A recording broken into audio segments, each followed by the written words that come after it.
South East Radio's Business Matters, sponsored by Bank of Ireland. Now offering over-the-phone loans for businesses and farmers across the country. Welcome back to South East Radio's Business Matters with me, Carl Fitzpatrick.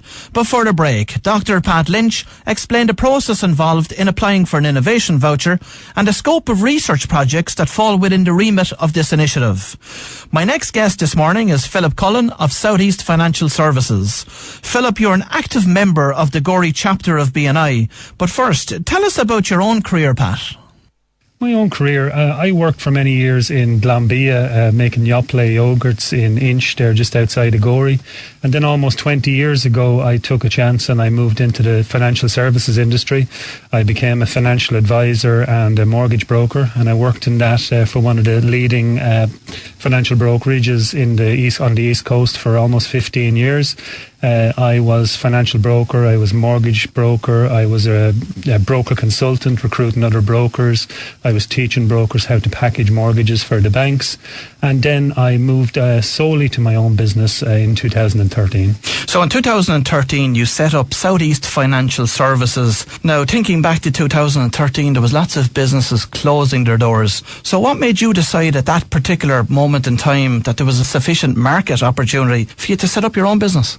Well, it was nothing new. I'd been doing the job all along. I'd been doing it, as I say, for over 15 years, but I was working with somebody else. So it was a natural progression. I felt I could do things better. I could do things my way. I could use the up-to-date systems that I wanted to use. So really, for me, it was a no-brainer. Gorey was also a very, very thriving town. It was my hometown. I'd never had an office in Gorey. I'd worked out of Enniscorthy. I'd worked out of Arklow.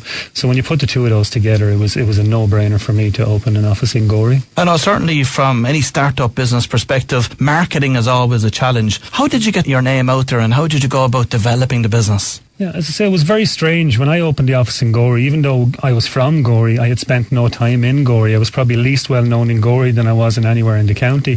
So what I had was networking. I had to network. So it was networking, word of mouth, meeting, letting people know what I did, going to Gorey Chamber and then joining the local BNI networking group. And were you a natural networker? No, I was anything but. I was terrified. I hated talking in public. I hated talking to people one-to-one. I was a salesperson. I could sit down and I could talk to you about a mortgage. I could talk to you about a life policy or a pension. But when it came to anything else, I wasn't used to that. It was something that I had never had any experience in or didn't want to do. When it came to joining BNI Gorey, were you apprehensive at the time? I was very apprehensive, but as I say, I needed to move the business on, so I took the initiative. I looked up on the internet. I found out best ways of generating business. It was word of mouth. It was networking. I then looked to see where I could network, and I spotted the local, again, BNI chapter in Gorey, the Gorey Chamber. I joined both of those, and that's what I did. So as you mentioned, you're a member of the Gorey chapter of BNI today. For our listeners that may not be familiar with BNI, what is it and how does it work? BNI originally started in California, believe it or not, in 1985. It moved and opened its first chapter in Cork in Ireland in 1998. At the moment, there are over 1,000 members in Ireland and over 30 chapters in Ireland, and Gorey being just my local one. So how many members have you got in BNI and Gorey, and tell us a little bit about the sectors that they represent? Yeah, at the moment we have 20 members in the Gorey chapter. We have all the usual seats are filled. The financial advisor seat is normally gone fairly quick. The accountant seat. We have an electrician. We have a plumber. We have a tax advisor, a bookkeeper. And we have some various other trades we've had from time to time, a pharmacist. It's for every single business. It might not necessarily be for everybody, but it's definitely for every business. Because I suppose, there's probably people listening to this morning's show and they're asking the question, is this more relevant to a business-to-business type organisation, or is it more relevant to a business-to-consumer-facing business? It works for both. The secret to BNI is when you go into the room, you're not selling to the room. They're not your customers. When I go into the room, I have 20 salespeople there. So it doesn't matter what the business is. It doesn't matter what they do within the group. It's who they know and what they know. And it's up to me then to train them as my unpaid sales force to go out and promote my business. Now, on the 2nd of February, you have a visitor day in BNI in Gorey.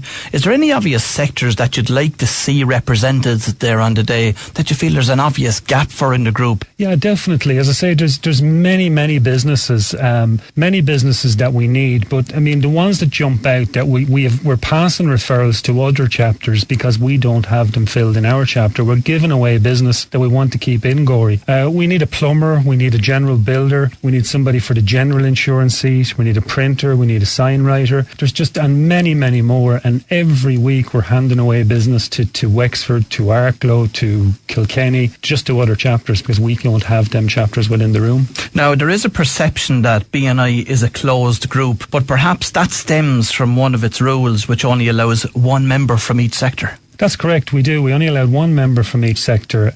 This is to ensure that one member gets the monopoly of business within the room. The reason for this is, the way I like to explain it is, use an accountancy practice, for example. If there was two accountants in the room and one was the biggest accountant within the area, 15 tax advisors and 15 PAYE advisors, would we give them the business, or would we rather give the business to somebody that's just left the practice like that, set up on their own, they're really keen to get going, they know what they're doing, they're going to be a great help, they're going to give a great personal service. So to avoid that, what we do is we vet all applicants.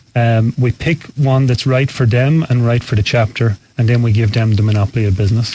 So would you describe BNI as disciplined networking? And if so, how does this level of discipline benefit its members? BNI is very disciplined, because of that, the benefits to the members are just tremendous. BNI has been tried and tested over time. There's a structure, there's a process for everything. It's there. There's a 20-point agenda. The meetings are the same no matter what country you go to, what part of the world you go to. There is an attendance policy where we expect members to turn up at least 90% of the time.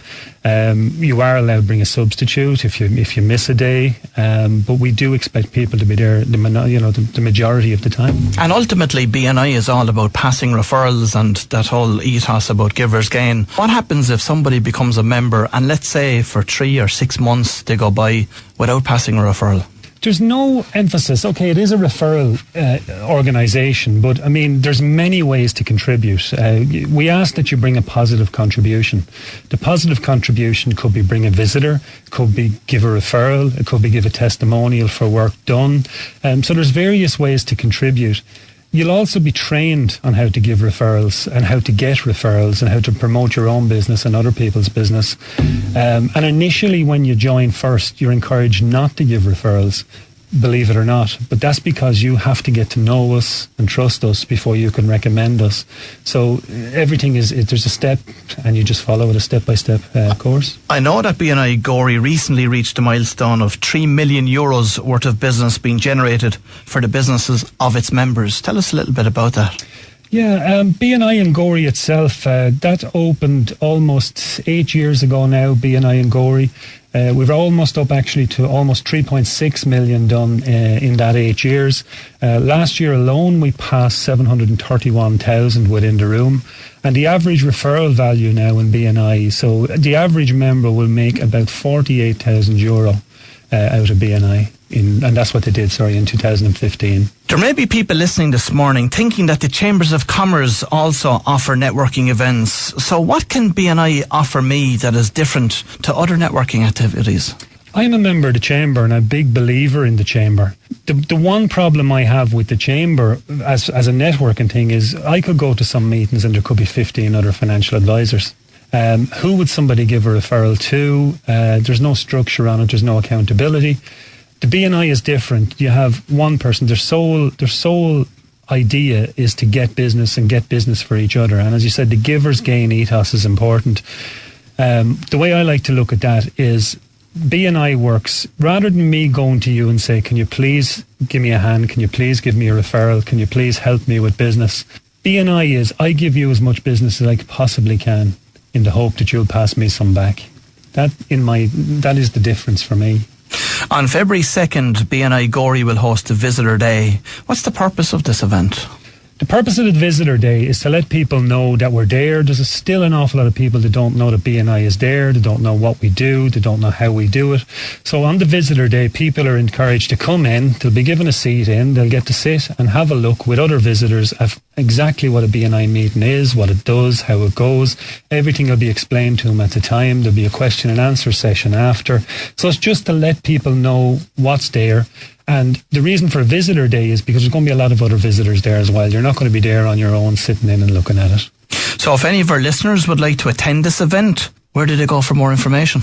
They can look at the BNI Gorey Facebook page or website. Well, that was Philip Cullen from Southeast Financial Services, and we wish him every success with his business and BNI Gorey's upcoming Visitor Day. We're heading over next to the Wexford News Centre for the news at 11, but when we